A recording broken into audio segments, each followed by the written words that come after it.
오늘은 이제 성경 역독의 마지막 부분이죠. 우리 역대하 25장부터 저희가 함께 말씀을 보겠습니다. 역대하 25장입니다. 25장 8절 말씀을 보도록 하겠습니다. 네, 구약 성경으로 689면에 있습니다. 역대하 25장 8절 말씀입니다. 689면에 구약 성경에 있습니다. 제 말씀을 읽어드리겠습니다. 왕이 만일 가시거든 힘써 싸우소서. 하나님이 왕을 적군 앞에 엎드러지게 하시리이다.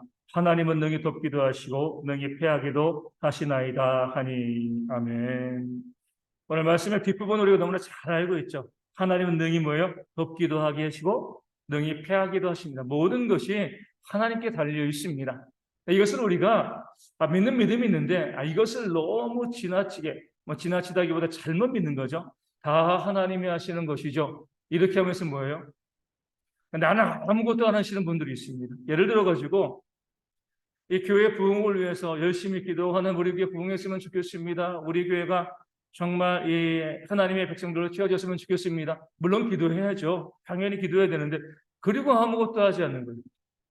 전도도 하지 아니하고요. 또 교회를 바로 세워가기 위해서 어떤 노력도 하지 아니하고 그냥 기도하고 가만히 있으면 하나님께서 알아서 다 해주시겠지.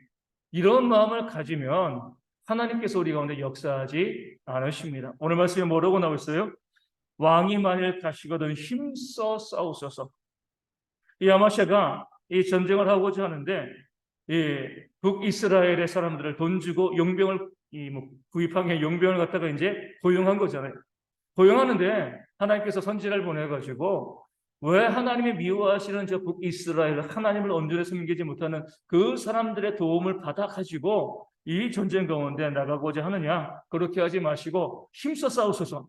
하나님께서 그러면 당신을 도우실 겁니다. 이렇게 이제 아마샤에게 조언하고 하나님의 뜻을 전하는 그런 내용입니다. 힘써 싸우라고 했습니다. 내가 힘써 싸울 때 그때 하나님께서 우리를 도우시는 그런 역사, 승리케 하시는 역사가 우리 가운데 나타나게 되어지는 거죠. 그 땅에 살아가면서 우리 믿는 사람들이 정말 하나님을 온전히 믿는다는 것은요, 동시에 무엇이 있어요? 그 삶 가운데 성실함이 있다는 겁니다. 최선을 다하고 열심히 살아가는 그런 모습이 있어야지 그것이 정말 잘 믿는 거죠. 예전에 말씀드린 것처럼 외국에 있는, 특별히 호주에 있는 그런 이제 한인교회죠. 한인교회에서 사기꾼들이 많이 이 교회 가운데 사기꾼들이 많잖아요. 그러니까 교회 많이 가는 겁니다. 이 젊은 남자들이 이제 그 교회 가가지고 새벽기도부터 나가는 거예요. 열심히 이제 교회 섬기고 예배하는 그런 모습을 보여주는 거죠. 그러면은 새벽기도 나오면은요, 누구의 레이더에 포착이 될까요? 그 권사님들, 그 교회 권사님들. 왜 권사님들이 그 새벽기도 나오는 청년, 남자 청년에게 주목해요? 내 딸이랑 내 소녀딸이랑 결혼시키려고. 야, 교회에 이 새벽기도까지 나오는 청년이라고 하면 믿음 정말 좋은 청년이겠지. 다른 거 안 보고요. 그것만 보고요. 그래가지고 결혼시키는 경우들이 많이 있다고 합니다.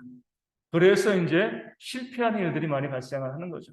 물론 기도해야죠. 부르짖어야죠. 하지만 정말 그렇게 온전히 기도하는 사람은 어때요? 그 삶에서 최선을 다하는 그런 삶의 모습이 나타날 수밖에 없습니다. 우리는 영육 이론체론을 믿어요. 영과 육이 분리된 것이 아니라 영과 육이 하나로, 물론 이제 구분되어지지만 우리가 살아있을 동안은 영과 육이 함께 있다가 죽으면 어때요? 육신의 땅에 영은 하나님 품으로 올라가게 되어지는 거죠. 이 땅에 있을 때 우리 영과 육이 함께 가는 겁니다.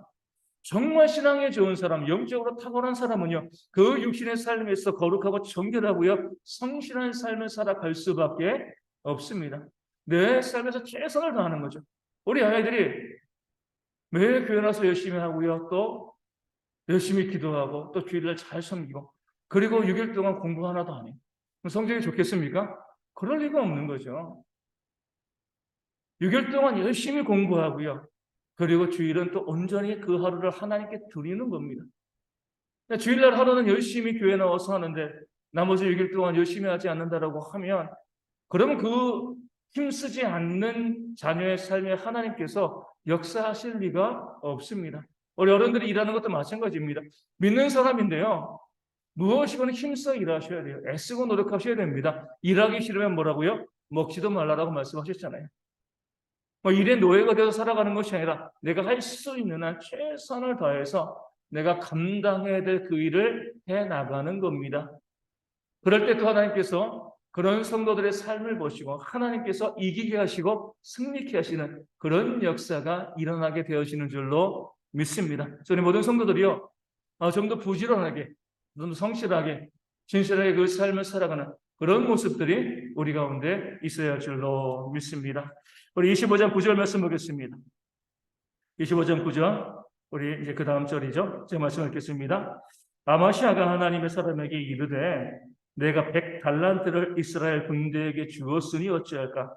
하나님의 사람이 말하되 여호와께서 능히 이보다 많은 것을 왕에게 주실 수 있나이다 하니라. 아멘. 이 아마시아가 돈이 아까운 거예요. 100달란트를 주고 이스라엘 용병을 구해 왔는데 하나님께서 그들과 함께 가지 말고 네가 나가서 싸우면 내가 승리케 해줄게. 그 말씀을 들었는데도 내가 이렇게 많은 돈을 들여가지고 이 사람들을 내가 데리고 왔는데 아깝지 않습니까? 이렇게 이야기하는 거죠. 그럴 때 뭐라고 말하는 거죠? 하나님께서 왜 그 이상의 것을 왕에게 주시지 않겠습니까? 얼마든지 하나님의 말씀에 순종하여 나가면 더 많은 것을 하나님께서 주실 것입니다. 이렇게 위로하고 권면하는 거죠. 우리 삶 가운데도 그럴 수 있잖아요. 어떤 사업을 시작을 했습니다. 시작을 했는데 이미 계약금도 치르고 또 가게도 보고 다 진행을 했는데 하나님께서 원치 않는 그런 일들인 것을 나중에 깨닫게 되는 거죠. 대충 그럴 때는 어떻게 해요? 그럴 때는요, 우리가 손해를 보고서라도 그 사업을 접어야 돼요. 그렇죠? 내가 그동안 드린 돈이 너무나 아까운데, 이 돈이 너무나 아까운데, 이거 좀 어떻게 해서인지, 이거 그냥 계속 쓰면서 사용하면 안 되겠습니까? 이렇게 하시면 안 되는 거죠. 우리가 잘못된 판단과 잘못된 선택으로 우리의 물질을 쓰고요, 우리 에너지를 쓸 때가 있습니다. 그럴 때 이제 잘못된 것임을 깨달아 알게 되어지면요, 손해를 감수하고 그것을 포기할 줄 아는 지혜가 우리 성도 가운데 있어야 됩니다. 그 얼마 때문에 물론 이제 많은 돈이겠죠, 많은 물질이겠죠. 그것 때문에 내가 하나님의 뜻을 어긴다라고 하면 하나님께서 더 많은 것을 가지고 더 많은 것을 우리에게 빼앗아 가시는 그런 일들이 있게 되어지는 겁니다. 이런 분들이 있어요. 처음에 사업을 하면서 열심히 이제 기도하고 또 부르짖고 또 하나님께 이제 내가 하나님이 사업을 도와주시면 이렇게 저렇게 헌신하겠습니다. 그렇게 이제 잘 하다가 사업이 점점 잘 되는 거죠. 하나님께 맹세하고 기도한 거 다 잊어버리고요. 주일날도 일하고 하면서 그 물질인지 노예가 얼마든지 예전에는 정말 이 주의를 지키면서 열심히 하다 사업이 잘 되면 주의를 더 잘 지킬 수 있잖아요. 이제 여유가 있으니까. 그럼에도 불구하고 사업이 잘 됐는데도 그냥 더 많은 것 가지고서 그냥 욕심내가지고 주일날도 일하고 이런 일들이 발생하는 거죠. 그럴 때 하나님께서는 어떻게 하시는 거예요? 그 사업을 망하게 만드시는 거죠. 하나님은 그 영혼이 더 중요하거든요. 물질보다. 내가 주일날 일하지 아니하고 그 주일을 온전히 하나님께 드리게 되었을 때 하나님께서 더한 것으로 채우시는 그런 역사가 반드시 우리 가운데 일어나게 되어지는 겁니다. 예전에 말씀드린 것처럼 우리 본죽이잖아요. 본죽이요. 이 본죽을 창업했던 그분이 그 전에 사업을 시작했는데 그 사업을 시작하면서 하나님 제가 이 사업에 성공하면 이것도 하고 선교도 하고 전도도 하고 정말 귀한 일을 많이 하겠습니다. 이렇게 선언하고 하나님께 이 사업을 진행을 했는데 본주기 전에 그 사업이 너무나 잘 된 거죠. 잘 되니까 뭐 한 거야? 맨날 골프 치러 다니고 교회도 다니지 아니하고 하나님께서 그 사업을 다 망하게 하신 겁니다. 그리고 나서 회개하고 나서 세운 회사가 본죽이 되어졌다는 거죠. 내가 내 물질 때문에 그 물질의 욕심 때문에 하나님을 버리게 되어지면 하나님께서 내게 더 많은 것을 빼앗아 가게 되어지는 겁니다. 어떤 목사님께서 이제 교회 성도분이 한 분 계셨는데 그분도 마찬가지로 처음에 사업을 시작할 때 목사님께 기도 부탁하고 사업이 잘 되었어요. 교회 헌금도 11조도 많이 하게 되었습니다. 헌금은 많이 하시는데 교회를 나오지 않는 거예요. 예배하지 않는 거예요. 사업 때문에 뭐 때문에 나올 수 있음에도 나오지 않는 거죠. 어느 날 이제 목사님과 면담을 하는 거죠.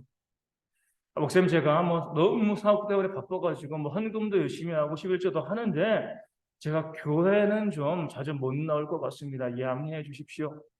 목사님께서 이제 이 집사님에게 이렇게 이야기한 거죠. 알겠습니다. 그럼 제가 지금부터 하나님께 사업을 망하게 해달라고 기도하겠습니다. 그 목사님은요, 그 성도의 11조가 중요한 게 아니에요. 그 성도가 나와서 예배하는 것, 하나님께 온전히 서는 것, 이게 중요한 것이지, 돈의 주인은 하나님이시잖아요. 다 하나님이 갖고 계신 겁니다. 그 돈 때문에 영혼을 잃어버리는, 그 돈 때문에 하나님을 잃어버리는 그런 어리석은 일들이 우리 가운데 발생하면 안 되는 겁니다. 기꺼이 하나님을 위해서 우리가 손해보면은요, 그 이상의 것을 채우시는 하나님의 역사가 우리 가운데 있음을 믿고요, 늘 바른 길, 온전한 길, 하나님을 섬기는 길로 살아가는 그런 지혜가 우리 가운데 있어야 줄로 믿습니다. 우리 25장 16절도 보겠습니다. 역대 25장 16절입니다. 선지자가 아직 그에게 말할 때에 왕이 그에게 이르되 우리가 너를 왕의 모사로 삼았느냐 그치라 어찌하여 맞으려 하느냐 하니 선지자가 그치며 이르되 왕이 이 일을 행하고 나의 경고를 듣지 아니하니 하나님이 왕을 멸하시기로 작정하신 줄 아노라 하였더라. 아멘. 이 아마샤가 에돔과 싸워가지고 이겼습니다. 에돔에 가니까 어때요? 그들이 섬기고 있는 신성이 너무나 멋진 거예요. 그래가지고 가지고 가가지고 내가 한번 섬겨보겠다. 그러니까 하나님의 선지자가 이 아마샤 왕에게 가가지고 하나님의 뜻을 전하는 거죠. 아니 당신이 저 에돔을 쳐서 이겼는데 그 신들이 자기의 이 민족 에돔 사람들 도와주지도 못했는데 왜 그 신을 가져와서 그 신상을 세우려고 합니까? 이거 어리석은 짓입니다. 그렇게 하니까 어때요? 오늘 말씀에 나와 있는 것처럼 하나님의 말씀을 전한 그 선지자가 그쳐라 입 닥쳐라 라고 이야기한 겁니다. 하나님께서 선지자를 보내시고 하나님의 뜻을 전했음에도 불구하고요 듣지 않는 거죠. 그럴 때 이 선지자는 뭐라고 판단해요? 하나님이 왕을 멸하시기로 작정하신 줄 아노라. 하나님의 말씀을 증거합니다. 그 말씀을 듣지 않아요. 그 말씀을 귀담아 듣지 않습니다. 지난주에 제가 무슨 말씀을 증거했습니까? 12월을 한 달을 우리가 기도를 한번 치러 가자. 기도하지 않아요. 그걸 기도하지 않았구나. 이렇게만 바라보시면 안 돼요. 하나님께서 그를 멸하시기로 작정하신 분. 두려운 말씀이에요. 그렇죠? 하나님의 말씀이 들려지는데 하나님께서 말씀을 들려주셨는데 제 이야기하는 게 아니잖아요. 그렇죠? 하나님의 말씀. 우리의 영의 구원자, 우리 모든 육의 그 모든 문제의 구원자가 하나님 되십니다. 이 말씀을 증거하고 우리가 12월 다 가기 전에 2022년 우리 가운데 있던 모든 문제와 어려움들, 아픔들을 기도함으로 다 털어내고 우리 다음 해를 시작했으면 좋겠습니다. 기도에 힘쓰는 것이 하나님의 뜻입니다. 말씀을 증거했는데도요. 그 전과 나의 기도가 하나도 변함이 없다라고 하면 뭐 그런가 보지. 그렇게 넘어갈 수 있지만 하나님의 선지자가 오늘 그렇게 말씀을 듣고도요. 그 말씀에 순종하지 않고 귀를 닫아버리는 그 말씀에 순종하지 않은 자들에게 이렇게 이야기합니다. 하나님이 왕을 그를 멸하시길로 작정하신 줄 내가 이제 알겠습니다. 말씀을 듣지 않는 것은요. 우리가 우리 스스로 멸망을 자초하는 겁니다. 단순히 말씀을 듣지 않는다, 순종하지 않는다 이것이 아니에요. 말씀을 듣고도 하나님의 말씀을 듣고도 그 말씀 가운데 순종하지 아니하는 것 자체가 뭐예요? 하나님께서 그에게 멸망을 작정하신 겁니다. 애굽왕 바로도 마찬가지죠. 그렇게 10가지 재앙을 쏟아부었음에도 불구하고요. 그 마음이 돌이키지 않았어요. 하나님이 그를 멸망시키기로 작정한 겁니다. 우리 가운데 말씀을 듣고 그 말씀 가운데 그래 내가 이제 그렇게 말씀에 따라 순종해야지 이런 마음이 들지 않고 그런 순종의 삶이 우리 가운데 나오지 않는다라고 하면 다시 말씀드리지만 그럴 수도 있어라고 쉽게 생각하지 마세요. 하나님의 진노와 심판이 우리 가운데 임한다는 하나님의 사인이 되어 주는 겁니다. 오늘 말씀 우리 20절 보면은요. 25장 20절이죠. 20절에 아마샤가 듣지 아니했으니 이는 하나님께로 말미암은 것이라. 듣지 않은 게 누구로요? 하나님께로 말미암은 거예요. 하나님께서 우리가 듣는 것도 은혜입니다. 은혜. 말씀을 듣고요. 말씀 가운데 반응하고요. 말씀에 순종하는 것도 은혜거든요. 말씀을 듣고도 전혀 반응하지 않고 듣지 않는 사람도 있습니다. 하나님께서 하신 거예요. 왜요? 멸망시키시려고. 하나님의 진노를 쏟아붓기 위해서 듣지 않게 하신 겁니다. 우리가 자주 이제 나발에 대해서 이야기하죠. 나발은 어떤 사람이라고요? 더불어 말할 수 없는 사람, 듣지 않는 사람이에요. 자기 생각, 자기 주장만 있고요. 하나님의 말씀이 들려줬을 때 그 말씀 가운데 전혀 반응하지 않는 자, 하나님의 심판과 진노가 그에게 임하게 되어집니다. 그래서 우리가 이번 주일에도 제가 이 것을 한번 점검해 볼 텐데, 정말 우리가 지난 일주일간 얼마나 더 기도했는가, 얼마나 더 부르짖었는가, 하나님께 정말 기도했는가. 그렇게 기도하지 않았다고 하면 저는 더 이상 어떻게 할 게 없어요. 나중에 하나님 원망하시면 안 됩니다. 저에게도 원망하시면 안 돼요. 하나님께서 그를 작정하기로 결정하시고 그에게 하나님의 진노를 쏟아 부으시는 거죠. 내가 내 상태를 좀 깨달아 알고요. 회개하는 그런 모습이 그런 지혜가 우리 가운데 또 있어야 할 줄로 압니다. 우리 26장 16절 말씀 보겠습니다. 역대하 26장 16절입니다. 그가 강성하여짐에 그의 마음이 교만하여 악을 행하여 그의 하나님 여호와께 범죄하되 곧 여호와의 성전에 들어가서 향단에 분향하려 한지라. 아멘. 이 말씀은 두 가지 말씀을 증가하고 있는데, 언제 교만해져요? 힘생기면 교만해집니다. 가끔 이런 생각을 하는 거죠. 하나님 저에게 왜 힘을 안 주십니까? 힘생기면 교만해질 거 너무나 잘 아시기 때문에 그럴 수도 있는 거예요. 야, 내가 너 돈 주면, 제가 목회자니까 교회를 너무 크게 부흥시키면 너는 분명히 교만해져서 하나님보다 너 자신을 더 높일 거야. 이것을 아실 수도 있는 거죠. 소리가 주신다고 다 좋은 게 아니에요. 때로는 우리 가운데 주시지 않는 것 가운데도 하나님의 은혜가 있습니다. 우리 사도 바울이 그랬잖아요. 너로 너무 자고하게 하지 않으려고 3번이나 하나님께 육신의 질병에 대해서 이 사도 바울이 부르짖었는데 너무나 교만할 게 많은 사람이잖아요. 육신의 질병마저 없으면은요, 교만할 수밖에 없습니다. 하나님께서 그를 겸손하게 만드시기 위해서 그렇게 육신의 질병을 그냥 두신 겁니다. 우리 가운데 그럴 수 있습니다. 모든 게 그런 건 아니지만 때로 내게 있는 것, 내 약점들, 내 문제 이런 것들이 나를 겸손하게 만드시기 위한 하나님의 선물일 수 있습니다. 우리가 송명희 시인의 나라는 찬양 있잖아요. 나 가진 재물 없으나. 그런데 뭐라고 이야기해요? 공평하신 하나님이죠. 그렇게 장애를 가지고서 스스로 몸도 제대로 움직이지 못하는 그런 모습이지만 그래도 공평하신 하나님이라는 거예요. 그렇죠? 오늘도 마찬가지입니다. 우리의 모든 약점과 장애가 오히려 우리에게 계시는 하나님 은혜. 그 사도 바울의 육체의 가시를 가지고 있을 때 하나님께서 뭐라고 말씀하세요? 내 은혜가 내게 족하다. 그 육체의 질병이 하나님의 은혜라는 거죠. 물론 우리가 정말 받아들이기 어렵습니다. 아니 왜 그것이 은혜입니까? 건강하고 잘되고 성공하고 부해지고 이것이 은혜이지 않습니까? 우리의 생각이죠. 그렇죠? 하나님의 기쁘신 뜻을 우리가 알 수는 없습니다. 때로는 우리 가운데 그 실패하는 것, 넘어지는 것, 육신의 질병이 있는 것, 또 아픔이 있는 것, 이것이 하나님의 은혜일 수 있어요. 물론 그럼에도 불구하고 사도 바울이 기도한 것이 우리는요, 하나님께 기도해야 돼요. 그 문제로부터 우리가 벗어날 수 있게 해달라고. 우린 기도하지만 그와 동시에 하나님께서 우리 가운데 그 어려움을 두실 때 그 두시는 것도 또 은혜라는 것을 함께 고백할 수 있는 그런 지혜도 우리 가운데 있어야 됩니다. 오늘 우리 우시아의 이 교만은요, 이 강성하여짐에 교만하게 됐는데 어떤 교만을 그가 행했습니까? 하나님의 성전에 들어가서 아론의 자손 유다 레위 족속들이 또 대제사장들이 할 수 있는 그 분향을 왕이 하려고 한 거죠. 이게 바로 그의 교만이에요. 교만은 무엇이냐면 자기의 소명을 벗어나는 겁니다. 내게 주어진 사명을 벗어나는 거죠. 내게 왕으로서 그거 할 일이 있고요. 또 대제사장이 또 성전에서 분향할 일이 있습니다.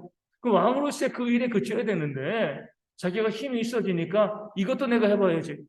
그러니까 자기가 해서는 안 되는 일인데 거기에까지 손을 뻗치려고 했을 때 그것이 교만이고 하나님의 진노와 심판을 받게 되어지는 겁니다. 우리 목사들도 마찬가지예요. 내게 주어진 소명에 힘써 최선을 다해야죠. 그 소명을 넘어서는 그런 일들이 있으면 안 돼요. 그 소명을 넘어서다 보니까 이단도 되어지고요.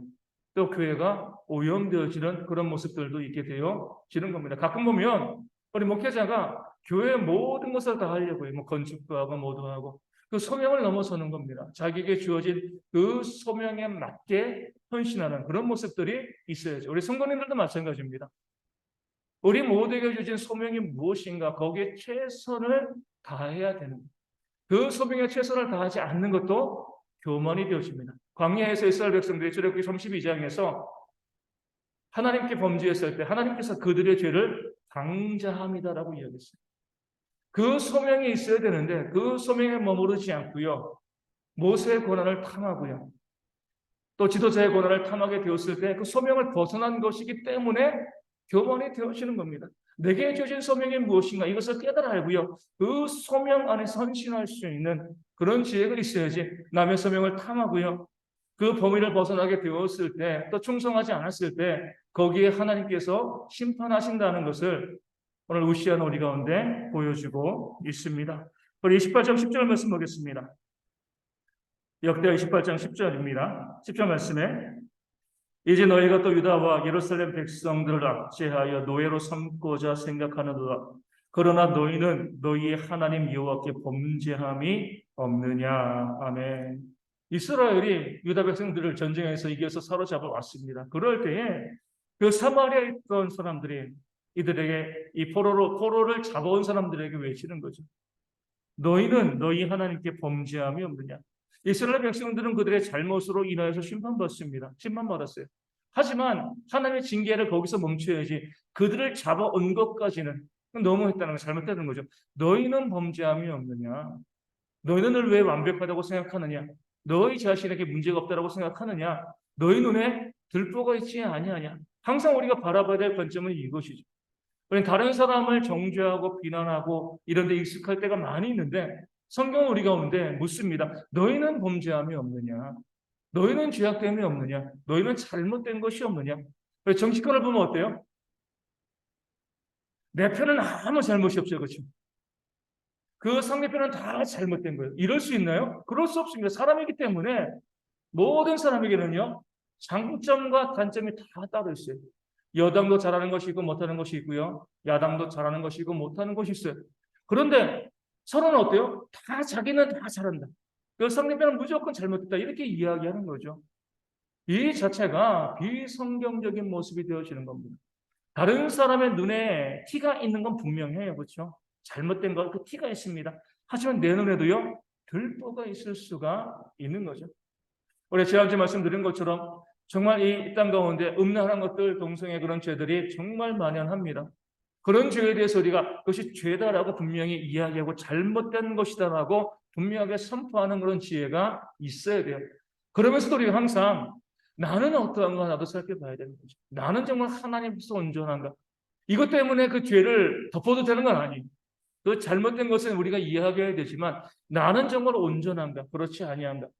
나 자신의 죄의 문제에 대해서도 하나님께 회개하고요. 하나님의 긍휼을 구하면서 그런 사회적인 죄에 대해서 우리가 이야기해야지 나는 완벽한 것처럼 나는 아무런 문제가 없는 것처럼 나 자신에 대해서는 완전히 보호하고요. 다른 사람의 그 잘못된 부분들에 대해서 신랄하게 비판하고 정죄하는 그런 모습을 우리가 가지면 안 되는 거죠. 그래서 예수님께서 뭐라고 말씀하신 거예요? 네가 비판하는 그 비판으로 네가 비판을 받을 거예요. 함부로 남을 비판하고 정죄하지 말아야 될 이유가 여기 있습니다. 우리가 교회가 좀 더 온전해지기 위해서 우리 성도님들이 정말 마음속에 다짐하고요.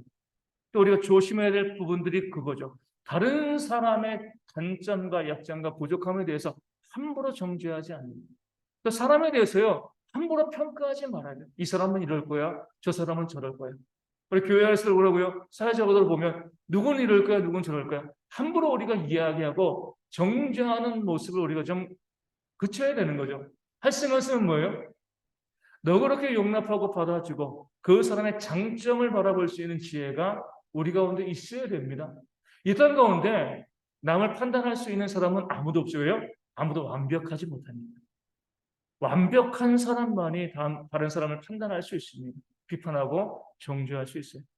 그래서 우리가 그런 모습을 좀 버리고 우리 교회 가운데서도 보면 서로 만났을 때 우리 뭐 공동체 전체로서는 그렇지 아니하지만 우리 두 명, 세 명 모이고 함께 이야기했을 때도 서로 기도하고 중보하는 걸 힘써야지 모여서 누구에 대해서 이야기하고 비난하고 또 정죄하고 이런 모습을 교회는요 좀 버려야 됩니다. 하나님이 다 듣고 계신 거잖아요, 그렇죠? 우리가 낱말도 하나님이 듣고요, 반말도 하나님이 듣습니다, 그렇죠? 하나님이 들으시는 거예요. 그럼 우리가 하나님께서 내가 하는 이 말을 들으실 때 과연 기뻐하실까? 우리가 그 생각을 하고요. 하나님께서 내 모든 말을 지금 내 곁에서 듣고 계신다. 그런 마음 가지고 우리가 이웃을 대하고 또 형제를 대하는 그런 지혜들도 우리 가운데 있어야 할 줄로 믿습니다. 28장 23절 보겠습니다. 28장 23절입니다. 자기를 친 다메섹 신들에게 제사하여 이르되 아람 왕의 신들이 그들을 도왔으니 나도 그 신에게 제사하여 나를 돕게 하리라 하였으나 그 신이 아하스와 온 이스라엘을 망하게 하였더라. 아멘. 다른 신으로 보지 말고 세상으로 보면 돼요. 세상에서 이렇게 하니까 성공했어. 우리도 그렇게 한번 해보자, 교회 안에서. 그러니까 세속을 교회 안으로 끌어들이는 거죠. 이런 모습을 교회가 버려야 됩니다. 그렇죠? 세상이 알받게 해가지고요. 뭐 정말 이 평가액 이상의 아주 많은 돈을 우리가 벌어들인다면 우리 교회도 한번 그렇게 해야지. 예전에 이제 제가 이제 부목사로 있을 때 이제 어떤 집사님이 이제 집을 뭐 전 정확히 잘 모르고 집을 사서 이제 이사 신방을 좀 드리자. 그래서 갔습니다. 이렇게 저렇게 이제 저는 이제 운전하고 이제 목사님이랑 같이 갔는데 이런저런 이야기를 하다가 보니까 그 집사님이 그 집이 10번째 집이에요. 10개째. 그러니까 집을 여기도 투기하고 저기도 투기하고 그냥 집을 엄청나게 많이 사는 거죠. 그런데도 뭘 받기 원하면 그럴 때마다 집을 살 때마다 와가지고 축복기도 받기를 원하는 거예요. 그런지 모르고 갔다가 나중에 와서 교회가 여기에 대해서 어떻게 이야기하시는 것이 합당한 것이 아니라 고민에 빠지게 되어진 거죠. 세상은 그렇게 해서 돈 벌 수 있습니다. 그런 방식으로 땅도 투기하고 뭐도 하고 돈 벌 수 있어요. 그런데 교회가 그렇게 하는 것이 과연 하나님 보시기에 옳은 것인가? 세상은 이런저런 방법을 써가지고 세금을 피하고 줄이고 또 낼 세금을 안 내고 뭐 자주 말씀드리지만 부동산 계약할 때 요즘은 뭐 어떨지 모르겠는데 예전에는 다운 계약서를 많이 썼잖아요. 세금 덜 내기 위해서. 근데 교회에서도 그렇게 하는 건 너무나 당연하게 생각이 되어지는 겁니다. 예전에 제가 서울에 있는 교회 부목사 있을 때 담임 목사님께서 이 교회의 스크린이랑 이 프로젝터 인지한다고 해가지고 저보고 한 3군데 정도 견적을 뽑아오라 해서 3군데 견적을 딱 뽑아왔어요. 한 곳을 딱 하고 이 업체로 이제 했으면 좋겠다.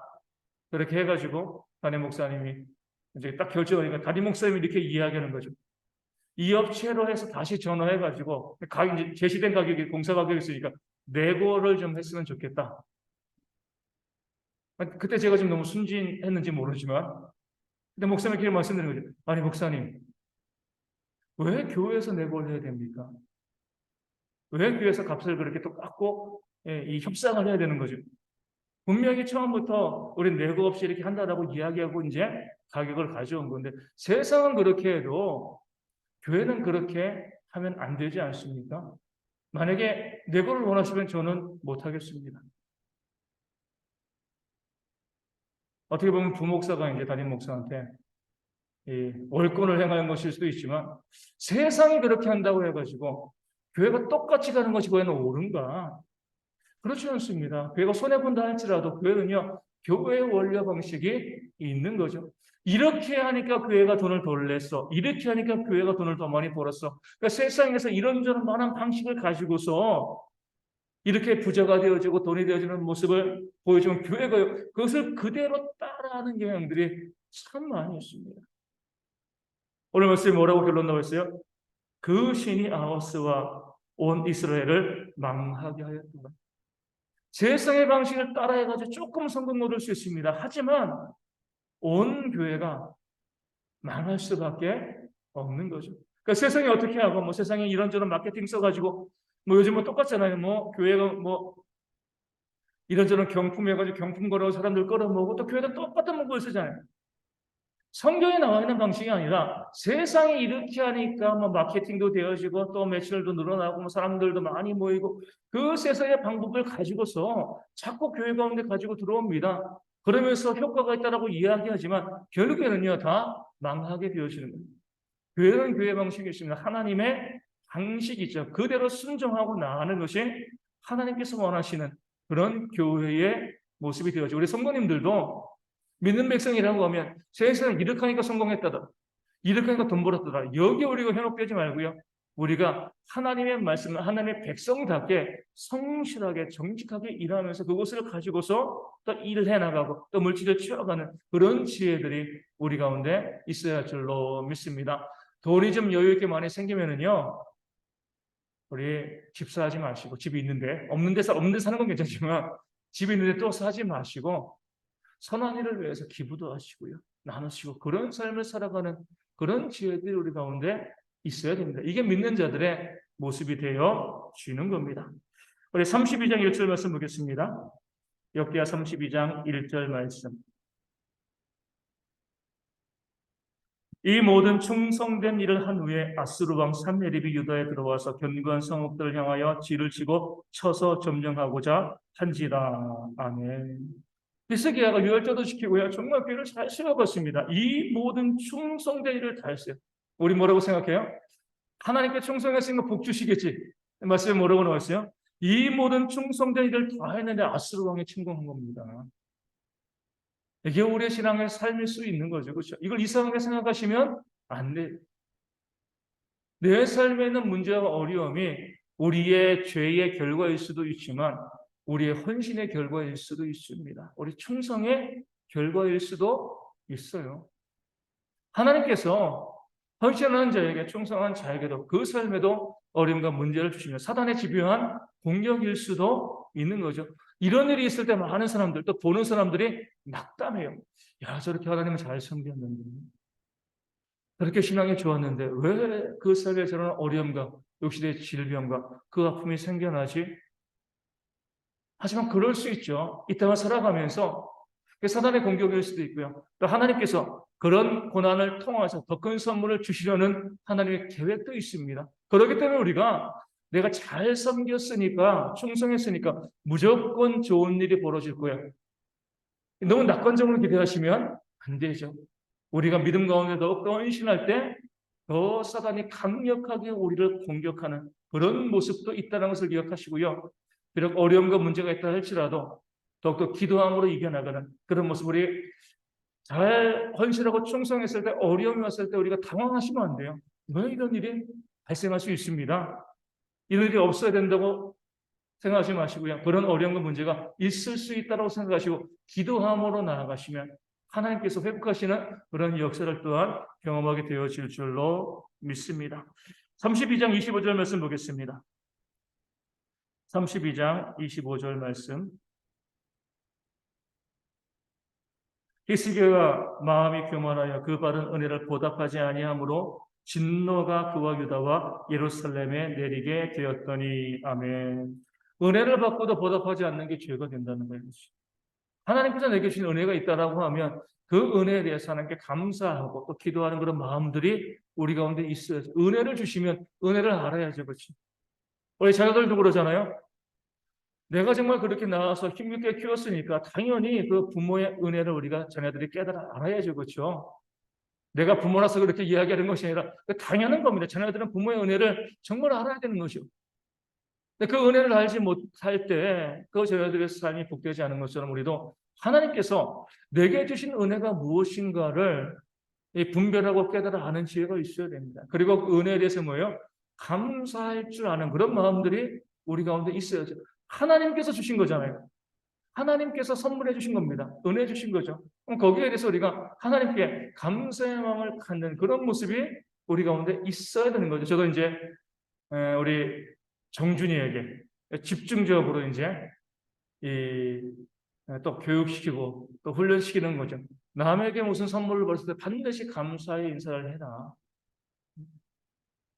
누군가 무엇을 받았을 때 당연히 받는 것처럼 생각하지 말고 그것이 큰 것이건 작은 것이건 남에게 작은 선물이라도 받으면 은혜 받으면 거기에 대해서 정말 감사할 줄 알고 또 그 사람에게 무엇인가 또 다시 갚고자 하는 그런 마음을 가지고 있어야 한다. 그러니까 어릴 때부터 습관을 시켜주는 거죠. 그렇죠?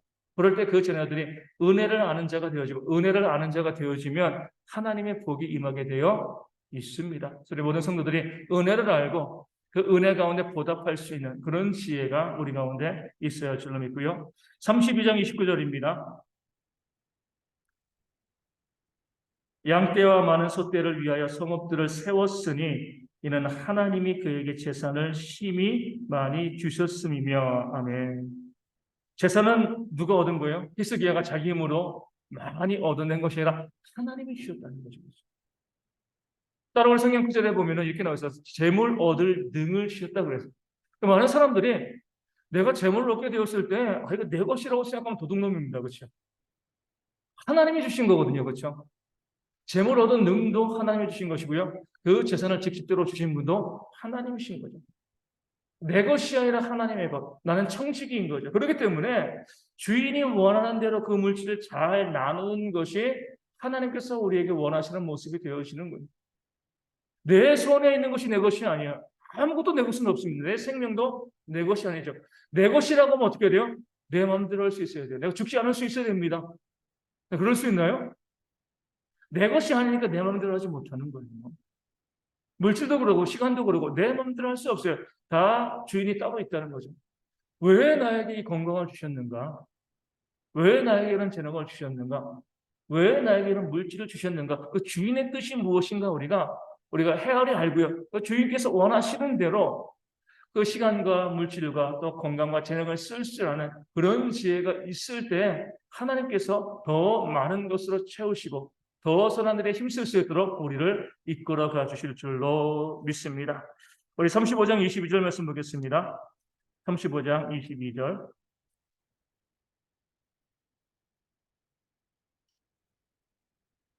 요시아가 몸을 돌이켜 떠나기를 싫어하고 오히려 변장하고 그와 싸우고자 하여 하나님의 입에서 나온 느고의 말을 듣지 아니하고 무기또 골짜기에 이르러 싸울 때에, 요시아가 참 좋은 왕이었는데 괜히 남의 싸움에 간섭하다가 어때요?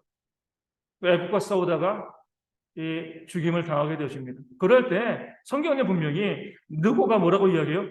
나는 너와 싸울 마음이 없다. 돌아가라. 요시아와 싸우려고 하지 않았습니다. 돌아가라라고 이야기했는데도 그 말 듣지 않았거든요. 그런데 성경은요, 하나님의 입에, 느고의 입에서 나온, 하나님에서 나온 느고의 말, 그러니까 느고의 입에서 하나님의 말씀이 나온 거죠. 하나님의 입에서도 느고의 말이 나온 겁니다. 이방인을 통하여서도 뭐예요? 하나님의 백성에게 하나님이 말씀하신다는, 하나님께서 우리 가운데 말씀을 주시는 경로가 다양합니다. 저만 말씀을 증거하는 게 아니죠. 우리 성도님의 입을 통해서 하나님의 말씀이 나오고요. 또 이방인들, 하나님을 믿지 않는 자들의 입을 통해서도 어때요? 하나님의 말씀이 나오죠. 심지어 무당을 통해서도 하나님의 말씀이 나옵니다. 그들이 정말 진짜 무당이라고 하면 하나님을 알거든요. 그래서 하나님의 역사를 고백합니다. 믿는 자들이 가면 알아요. 진짜 무당은. 가짜 무당들이 모르는 거죠. 그렇죠? 진짜 무당들은 알아요. 그 귀신이 있으니까 압니다. 우리 귀신도요. 우리 예수님 와서 이 땅에서 사역하실 때 하나님을 알고 고백했잖아요. 그렇죠? 그러니까 이방인을 통하여서도 얼마든지 하나님은 우리 가운데 하나님의 메시지를 전하십니다. 그것을 우리가 잘 분별해야 돼요. 저들이 이제 세상의 말이니까, 이방의 말이니까 듣지 말아요. 이것이 아니라 세상의 교회를 향해서 손가락질하고 비판하고 정죄할 때, 거기에서 하나님께서 그들을 통해서 교회를 심판하시는 그런 말씀이 있을 수 있다라고 우리가 보셔야 됩니다. 그래야지 우리가 그 경고를 받아들이는 것이죠. 무조건 목사님만이 하나님 말씀을 증거하실까요? 그러지 않습니다. 심지어 세상의 모든 자연을 통해서 하나님께서는 하나님의 말씀을 우리 가운데 전하여 주시거든요. 그 사실을 기억하고요. 하나님께서 어떻게 어떤 방식으로 말씀하시는가, 그 말씀을 분별할 수 있는 능력만 우리 가운데 있으면 됩니다. 그러면 교회 안에서도 교회 바깥에서도 얼마든지 주의 말씀을 듣고요. 그 말씀 가운데 순종함으로 은혜를 누릴 수 있게 되어지는 것이죠. 36장 21절 마지막 보겠습니다. 역대 36장 21절 말씀입니다. 이에 토지가 황폐하여 땅이 안식년을 누림같이 안식할 70년을 지냈으니 여호와께서 예레미야 입으로 하신 말씀이 이루어졌더라. 아멘. 제가 늘 많이 묵상하는 말씀 중에 하나예요. 하나님께서 이스라엘 백성들에게 안식년을 원하셨습니다. 6년 동안 일하고 7년은 뭐예요? 묵혀두는 거죠. 그렇죠? 희년은 어때요? 49년째 쉬고 50년째 쉬고 2년을 땅을 쉬게 만들어 두는 겁니다. 그래도 하나님께서 채우시겠다라고 약속하신 거죠. 근데 이스라엘 백성들이 하나님을 섬기지 않으면서 어때요? 그러니까 쉬지 않고 계속 일한 거죠. 쉬지 않고 일하면 돈 많이 버니까 더 많은 양식을 얻을 수 있으니까. 그럴 때 하나님께서 사용하신 방법은 뭐예요? 하나님께서는 약속하신 대로 니들이 안 쉬면 내가 니들 쉬게 할 거야. 그 나라를 멸망시켜서 강제적으로 70년 동안 그 땅이 안식하게 만드셨습니다. 내가 믿는 자라고 하면 잘 이 말씀을 들으셔야 돼요. 내가 하나님께서 쉬라고 하신 날, 하나님께서 온전히 예배하라고 그 날을 쉬지 않고 지내게 되어지면 하나님께서 어떻게 해요? 강제적으로 쉬게 만드십니다. 육신이 아프게 하시던가, 사업이 망하게 하시던가, 일할 수 없도록 만드시는 거죠. 내가 믿지 않는 백성이라고 하면 상관없어요. 하지만 믿는 백성이라고 하면 하나님께서 우리로 하여금 쉬게 하신다는 것. 그러니까 쉬게 하시는 것이 왜 쉬게 하시는 거예요? 우리로 하여금 손해보게 하시기 위해서 쉬게 하시는 것이 아니잖아요. 우리의 건강을 위해서, 우리의 삶에 또 기쁨과 만족과 행복을 위해서, 우리를 위해서 쉬게 하시는 거거든요. 그 쉬게 하시는 것을 우리가 잘 지켜야지, 쉬지 아니하면 하나님께서 쉬게 만드시는 거죠. 그래서 우리가 우리 자녀들도 그러고 우리 자신도 그러고요. 우리가 주일날 쉴 수 있는, 또 안식할 수 있는 그런 일들을 위해서 우리가 기도하셔야 됩니다. 왜냐하면 그러지 못한 상황들이 있는 성도들이 있으면 어쩔 수 없이 이제 먹고 살아야 되니까 그러지 못한 환경들이 있기 때문에 우리가 항상 거기에 대해서 안타까워하면서 우리도 기도하고요. 우리 다른 성도들도 기도해요. 제가 이제 기도하는 것 중에서 가장 우리 빼놓지 않고 기도하는 것이 그 성도들의 주일의 쉼이에요. 하나님, 우리 성도님들 다 주일을 쉴 수 있도록 좀 하나님 해주세요. 안식할 수 있도록 그 하루만큼은 정말 마음껏 찬양하고 기뻐하고 삶을 누리고 교제할 수 있는 그런 하루가 되었으면 좋겠습니다. 지금 너무나 먹고 살기 힘들어서 자신들의 의지와 상관없이 주일날 나가서 일을 하는 성도들이 있습니다. 저희가 정죄할 게 아니에요. 그런 이제 일을 밖에 주어진 것이 없기 때문에 어쩔 수 없는 거거든요. 그럴 때는 우리가 더 간절히 기도해야죠. 기도함을 통해서 그 성도들이 쉴 수 있도록. 그런데 이 경우가 문제는 거죠. 얼마든지 쉴 수 있음에도 불구하고 뭐예요? 그러니까 주일날 일하고 돈 더 벌기 위해서 이러면 문제가 되는 겁니다. 그러나 하나님께서요, 반드시 어때요? 그 쉼의 기간들을 만들어 주십니다. 강제로 안식하게 만드시는 거죠. 그래서 우리가 그런 모습을 알아보면서 우리가 믿는 자로서 하나님께 온전히 예배하는 것이 얼마나 중요하신가 깨달아 알고요. 그렇게 예배하기 위해서 그 시간을 드리기 위해서 애쓰고 노력하는 모습들이 일단 우리 가운데 있어야 할 줄로